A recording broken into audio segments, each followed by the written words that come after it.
Hello, this is video training, inventory control, level 2, chapter 2. What we're going to be covering on chapter 2 is faxing and printing orders, posting received orders, keying in manual orders, and some advanced sales functions. Let's begin. We'll begin from the main menu, going into the inventory control. From there, we'll select orders. As we discussed in chapter 1, we were looking at the clipboard, the special order clipboard. And this is all for processing special orders. This section here is for posting received orders. Over here is for generating computer suggested orders, which is chapter 3. And what we're going to be covering today is first, faxing or printing orders. As we talked about in chapter 1, sending orders electronically, it was done here. If you're not sending an order electronically, you'll be faxing or calling it in. That can be done in various different ways. One way is this: finalize or print or email a suggested order. Pick the order that you wish to print or finalize. Select the order. Right now we have 2 orders. The computer will automatically assign an order number. You can use the computer generated order number, or you can key in whatever you wish. At this point, you have one option of printing it out. You can create a PDF file and email it, or create a PDF file and fax it. Let's see what this report looks like. This report is a very basic report. It'll have your dealer number, which it gets from your vendor file. You'll have the order number. You'll have the pot number, the quantity you're ordering, and the description. This now can get emailed or faxed to your manufacturer. You also can print an order out anytime you wish. Open purchase orders. If you know the vendor,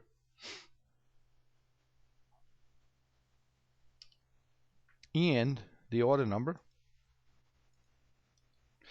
you can type in the vendor and the order number, and this report will a little bit different format, normally used if you're calling it in.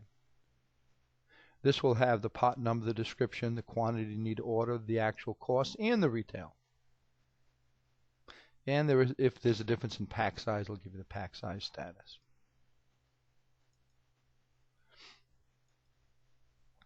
Okay. Now, let's suppose we're posting a large order. As we did in chapter 1, we posted relatively small orders and just did the basic functions. Now we're going to be posting an order that may have 100, 200 pots in it. Let's go into post and receive orders. I'm going to look for a vendor. The vendor is O. It'll list all my vendors O, which there are 2. Let's select this one here. Now, as we talked about earlier on chapter 1, by selecting or hitting the enter key, this designates that that pot is okay, that pot's okay, that pot's okay, whether I use the mouse or hit the enter key. If I designating it to the status to Y, says that the pot came in perfectly fine. When I say perfectly fine, we ordered 2, 2 came in, the price hasn't changed, everything's okay. If I change my mind and I say that washer did not come in, I can select it. Obviously, if this is N, it means it did not come in. If it's Y, it means it did come in. Let's select here and see what the status codes are. Y means it is posted. It is going to post it to my inventory. N means it will not post it to my inventory. C means it's been canceled. On the packing slip, the vendor has notified us that that pot has been discontinued.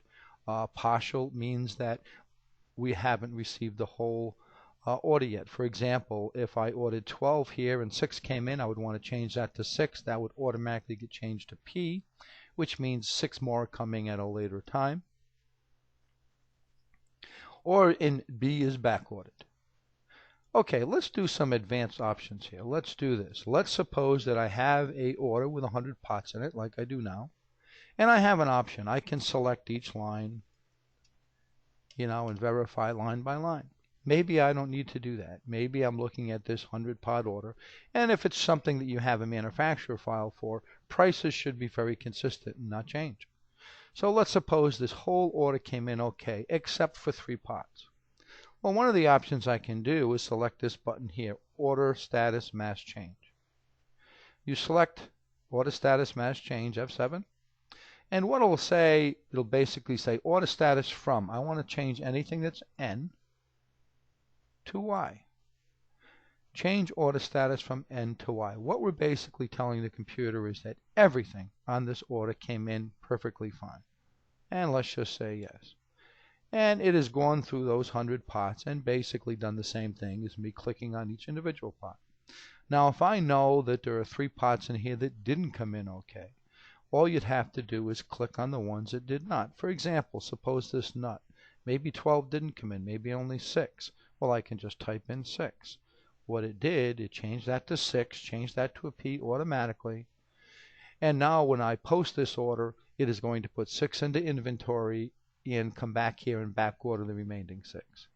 Suppose, and I'm using the mouse wheel to come down on this order, or you can click over here or use page down. Suppose I realize this gasket did not come in okay. All I need to do is click on it, or there again, use the arrow keys if I suppose that clip did not come in okay. So what I've done by using this method is I've gone in and basically say everything came in okay, basically just clicked on or typed in the pot numbers that did not come in okay. So that's something that makes it much easier to post large orders extremely fast. Now another thing you may want to take a look at is just display totals. If I just want to know what's going on, here's the totals. Here's what didn't come in, here's what did get received, and if anything was back ordered, that'd be how much was back ordered. Now, another option you have is suppose I need to look at more information about this particular pot. Anytime you want, you can, whatever pot you're at, obviously that's the yellow line, and right now I'm saying it came in fine. This is obviously the price, that is obviously the retail. If I click pot maintenance, it allows me to go to the maintenance screen for that particular pot. Now from here I can pretty much do whatever I need to do. For example, I can make any change to this record at all. Now keep in mind, if I'm changing the price or I'm changing the description, you're far better off doing it at the other screen.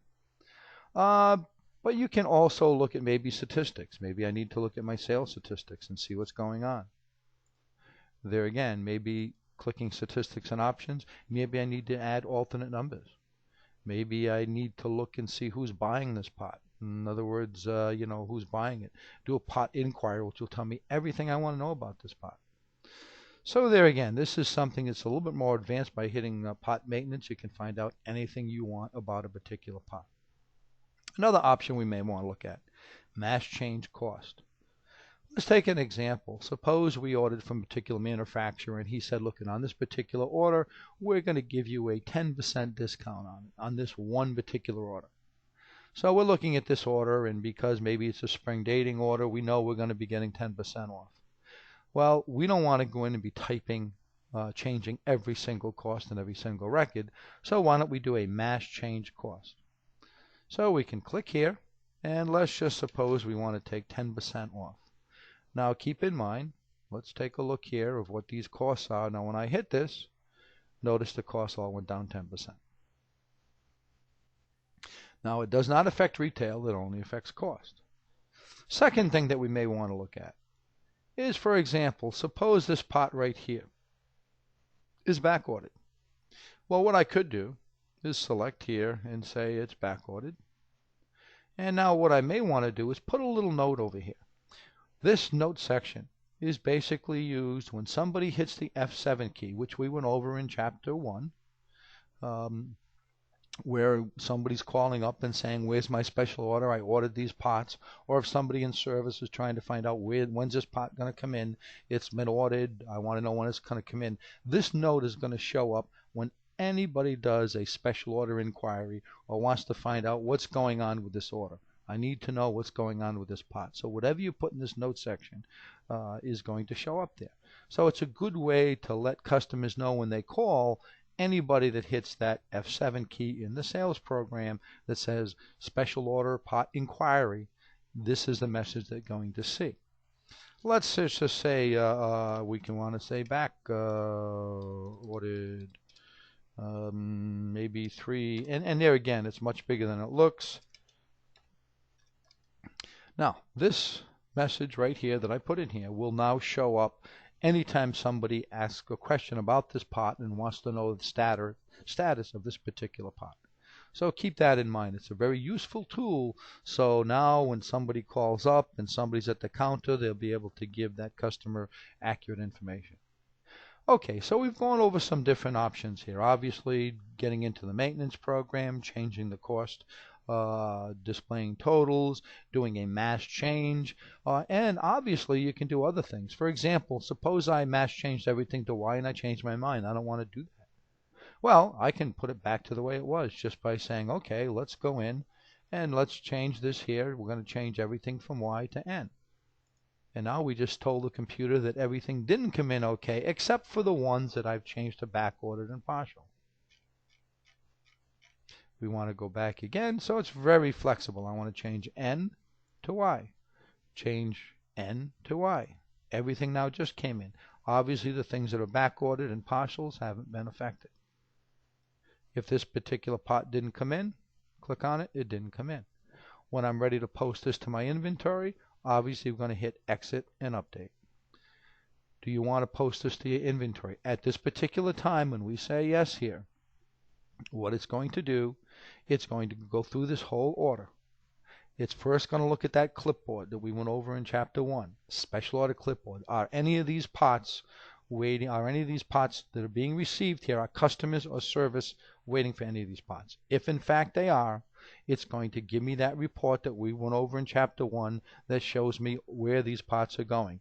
Certain pots are not going to inventory. They may be going to a particular invoice for a customer, or they may be going to a service work order. So when we say yes, that's what's going to happen. If in fact you just see bin location report, what that means is the computer went through that special order clipboard, didn't find any pots on this order. So this order has no pots that are going for service or for customers. What it is saying is that everything on this order is going to inventory, and now you're putting your inventory bin location report to help you put the pots away. It will be sorted by bin location. Obviously, it'll ask you if you want to print barcode labels. Okay, so we've done what we call post and receive orders. Now the next thing is manual post orders. Now manual post orders is not something you probably want to be doing. It makes your work much harder. When you're manually posting an order, you need to type in every single pot that's coming in. If you use the computer to order, it eliminates typing in all those pots. Let's do it anyway, just so you know how to do a manual order. Update inventory manual orders. It wants to know who you are. It wants to know the vendor. As you are well aware, if you hit the enter key, all your vendors will be displayed on the screen. Pick the vendor that the order is. It's going to ask you for the order date. You can type in whatever date you want, or if you wish, you can use the calendar. It's going to ask you an order number. Typically, if you're doing a manual order, this is basically something that you've ordered already. So you're not going to use a computer-generated order. So let's just say we're going to type in this here. And this is the screen that you've seen earlier. Enter pot number. You type in the pot of the order coming in. There's the description. I have 100 of them. There's my price. That's in there. BR.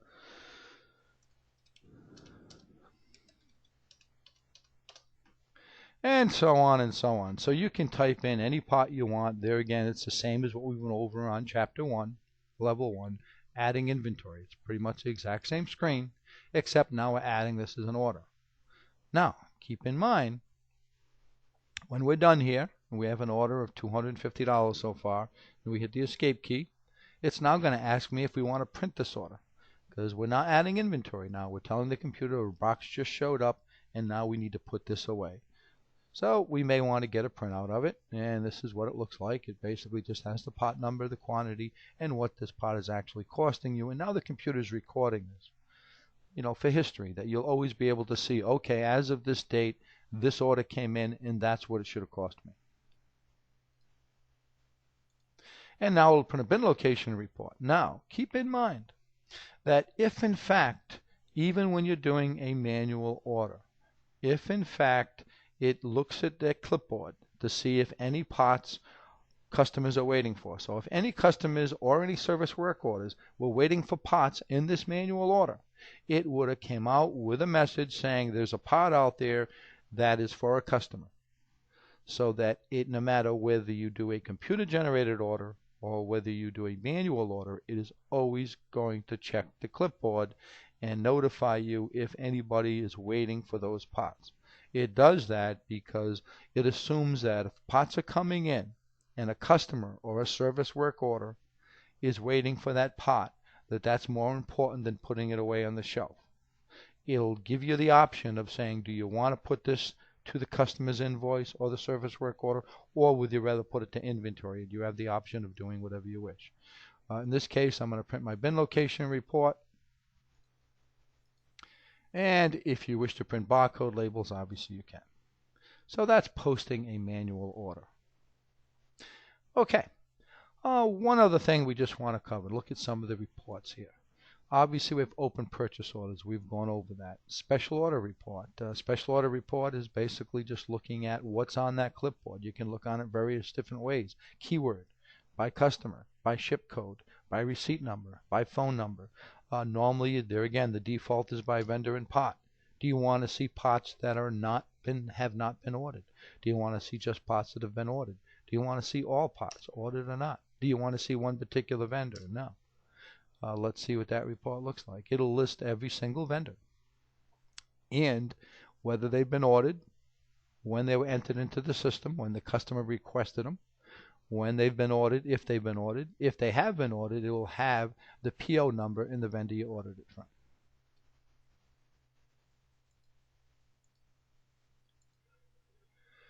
This is a special order recap. Obviously, this is what we looked at in Chapter 1. This is by far probably the easiest and best way. Just give me a recap of what's out there. Tell me what vendors I need to order from. There again, this is what we covered in Chapter 1.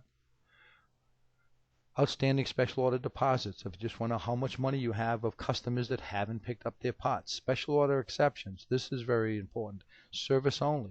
What jobs are being held up because I cannot finish the job? That's something that you may want to look at occasionally. Service only. This is telling me that I have a work order out there for this particular job, 588, and there's the customer. Is the date I ordered it. Obviously, it hasn't come in. If I look at that, that's something you need to stay on top of, because there again, this is something that was ordered for a service work order. It's obviously back ordered.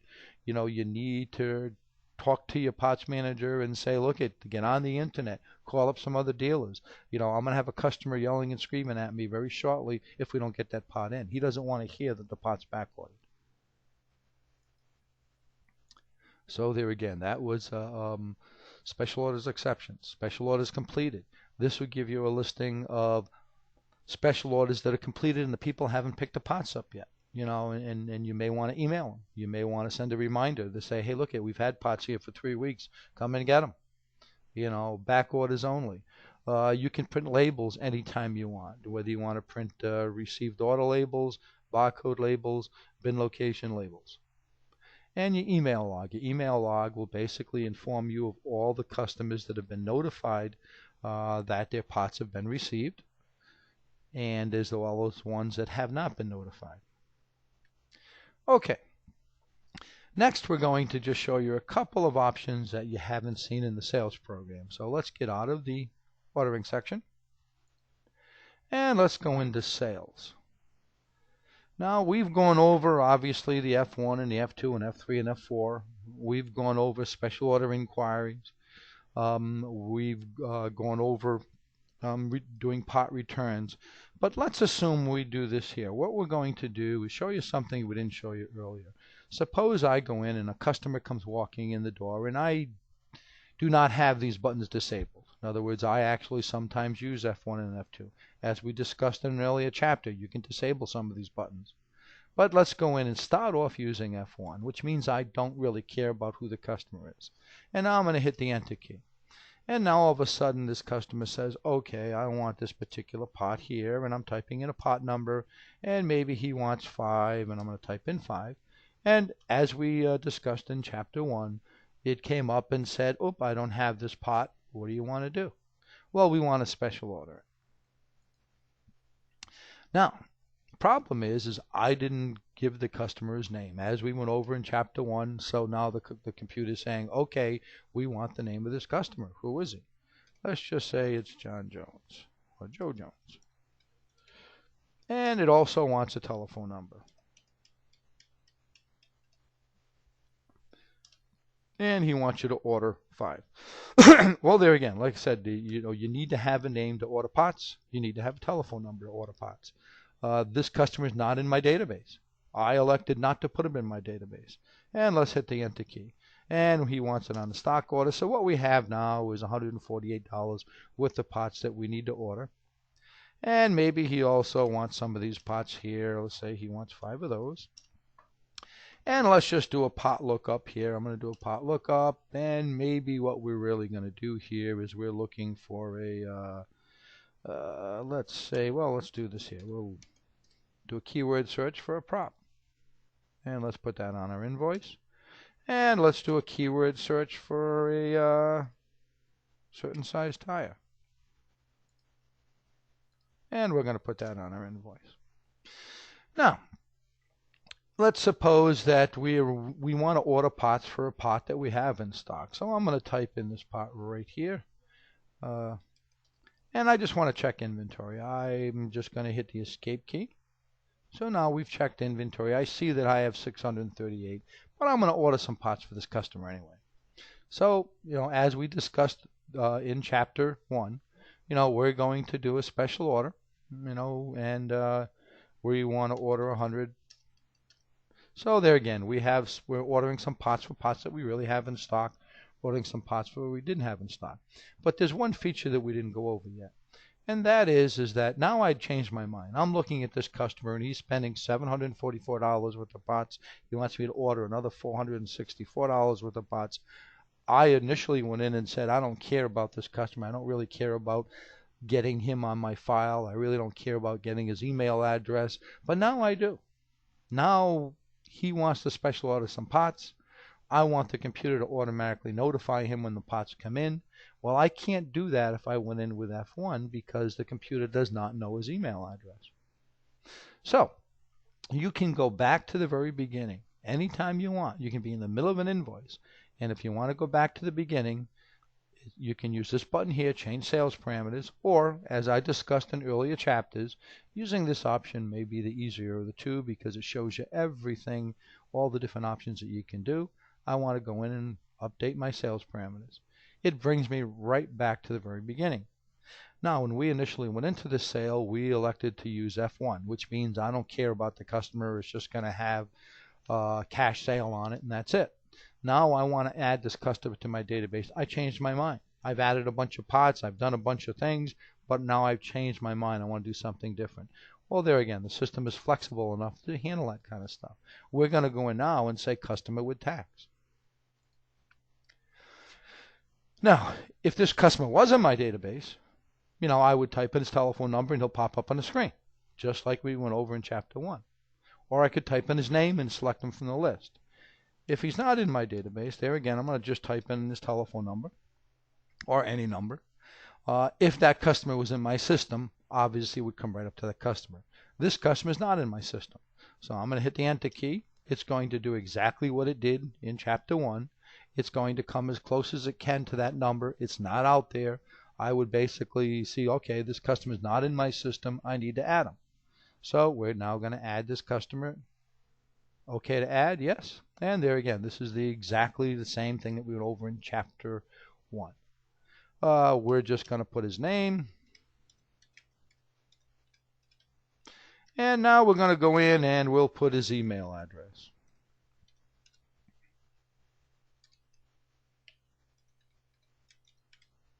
And that's all I'm going to enter. Obviously, we may want to put his address and city and state. The more data, the better. But there again, what I suggest is at least get the telephone number, get the customer's name, and get the email address. Now you can contact that customer anytime you want. Let's just hit F4, as we did in Chapter 1. That customer is now in my system. I'm going to hit the escape key, and now we're right back to the sale. So now what we have is now this customer is now in my database. So what we've done is we started off picking one option, saying I don't care who the customer is.